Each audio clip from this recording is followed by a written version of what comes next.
Pero para charlar de política y de todo esto, también lo tengo en comunicación telefónica a Andrés Larroque, ministro de Desarrollo de la Comunidad de Provincia de Buenos Aires. Hola Andrés, Aye Verdiñas de este lado, Cecilio Panela, ¿cómo estás? ¿Qué tal? Buen día, ¿cómo están? Bien, muy bien, gracias por atendernos en principio. No, por favor.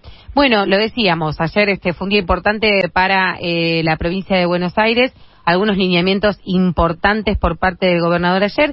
¿Cuál es tu mirada, como para empezar a abrir el tema, en relación a las discusiones más neurálgicas sobre el presupuesto de la provincia? Bueno, por supuesto que estamos en una situación muy delicada.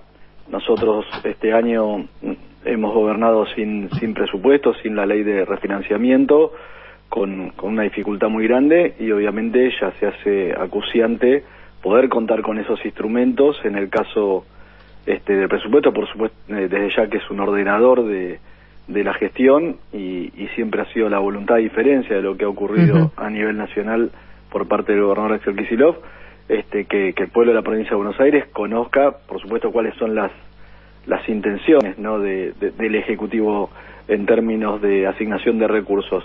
Pero en este contexto, ¿no?, de crisis, de dificultad, de recesión, ¿no?, de esta política económica de ajuste que tantas dificultades nos trae día a día, el tema del refinanciamiento de la deuda que nos dejó Vidal, por supuesto que es fundamental, porque sin ese instrumento tendríamos que afectar recursos que hoy son imprescindibles, bueno, en nuestro caso en materia de asistencia social, pero en las distintas prestaciones del gobierno provincial, para cubrir esos vencimientos. Entonces, es fundamental que sí, este año podamos contar con esas herramientas para tratar de paliar una situación que ya de por sí es muy, muy compleja, porque a lo que es la histórica ecuación de reparto injusto de recursos hacia la provincia de Buenos Aires, que aporta el 38% de lo producido, de lo generado, y solo recupera el 7% en materia no real de coparticipación, porque bueno, como sabemos es el 22%,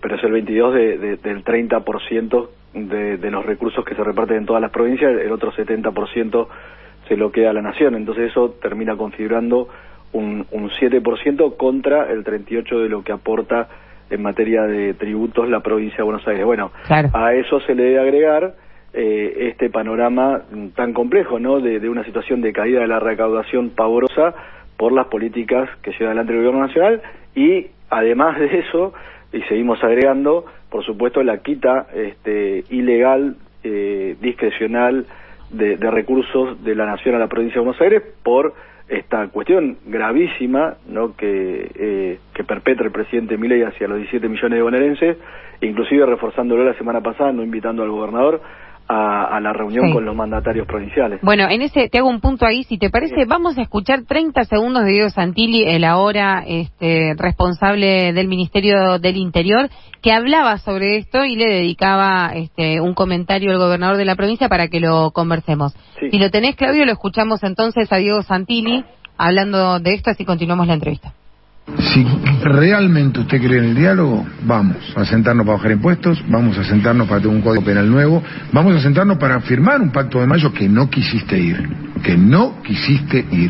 digo, y empezar a trabajar de una vez por todas por los bonaerenses. Pues no quiero volver a la discusión del pasado, que fue el ministro de Economía que menos recursos le dio a la provincia de Buenos Aires, No nos olvidemos eso, porque los años pasan y parece que uno... ¿Quién? ¿Kicillof? Por supuesto, fue el menor momento de la historia de coparticipación de la provincia de Buenos Aires. Y fue el que más recibió de parte de un presidente de manera discrecional con Alberto Fernández. Los dos extremos.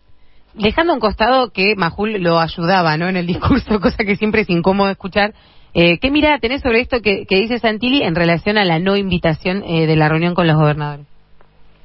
A ver, creo, en principio, me gustaría saber, él habla del pacto de mayo, bueno, no, me gustaría saber qué significó eso, ¿no?, porque todos sabemos que aquellas provincias que asistieron también fueron en alguna medida perjudicadas por el gobierno nacional. Entonces me parece que tiene que ver con chicanas, con argumentos falaces que no pueden explicar por qué motivo a un grupo muy reducido de provincias se la deja afuera de esta convocatoria, cuando además el gobernador se ha cansado de pedirle reuniones al presidente Milei. Vos fíjate que no ha tenido ninguna reunión bilateral, por llamarlo de alguna manera, y con todos los temas sensibles, inclusive en materia de seguridad, ¿no? Que el propio gobernador en su momento ha planteado la imperiosa necesidad de que el presidente Milei lo atienda, lo escuche y puedan intercambiar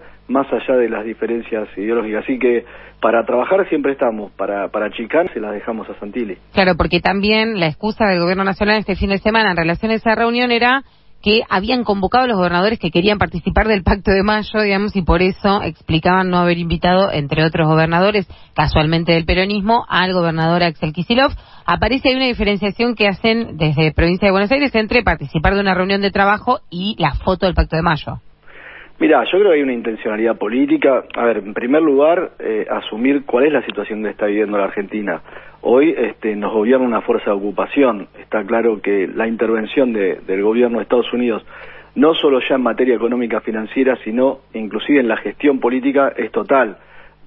Lo observamos en el momento previo a las elecciones y lo vemos inclusive con estas modificaciones que están ordenando un dispositivo político que venía teniendo muchas dificultades, muchos problemas de parte del gobierno nacional, y vos fíjate cómo tratan de acercar, por lo menos simbólicamente, y acá tomando o poniendo al ministro del Interior una figura históricamente referenciada con el macrismo, en términos de volver a seducir a ese sector de la sociedad que en algún momento del tiempo reciente había tomado una mirada precautoria respecto a lo que era la política del gobierno nacional. Y por otro lado, por supuesto, lo que están buscando es aislar a Axel Kicillof, que emerge como la esperanza de la reconstrucción de un proyecto nacional en la Argentina. Está claro que se ven, digamos, los dedos del país del norte en todo esto. Bueno, los dedos del país del norte.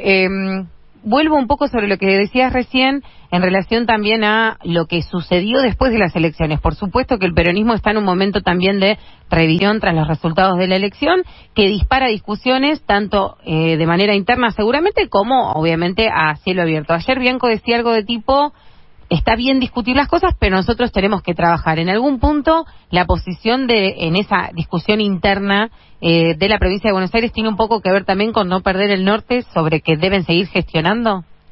No, es que nosotros tenemos un día a día que por supuesto nos demanda, naturalmente que a todos nos encantan los debates, pero acá hay 17 millones de bonaerenses que esperan respuesta por parte del gobierno de la provincia, y te diría el conjunto de los argentinos que necesita poder ver con esperanza una salida de cara al 2027 y a terminar, porque, a ver, no nos confundamos, acá que el resultado electoral no se transforme en un espejismo, porque los problemas continúan, y mal haría el gobierno, ¿no?, en pensar o entender que su política es exitosa.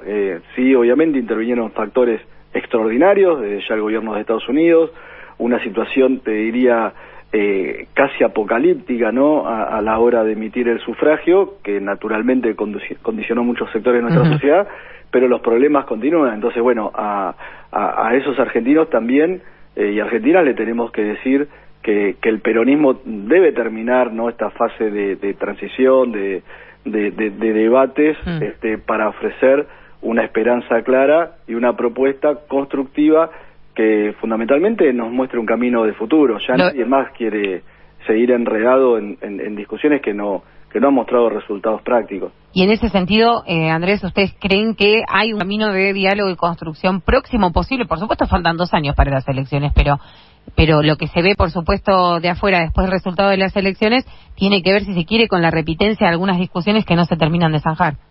Sí, el diálogo fundamental es el diálogo con la sociedad, ¿no?, con el pueblo. Me parece poder conectar con lo que son las preocupaciones de la gente, y obviamente el paso previo para poder encarar esas discusiones tiene que ver con poder ordenar y ampliar el espacio político dentro del cual nosotros, bueno, del movimiento nacional y de todos los sectores que pueden encontrar un matiz o diferencia con esta política de ajuste del gobierno de Milei.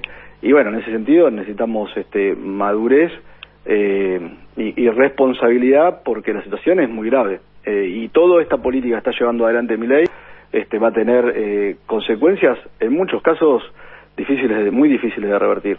Sí, sin duda. Ministro, gracias por estos minutos con la radio pública. Le mandamos un saludo. Bueno, gracias a ustedes y a disposición. Abrazo grande. Ahí pasaba Andrés Larroque, el ministro de Desarrollo de la Comunidad de la Provincia de Buenos Aires, conversando un poco sobre todo.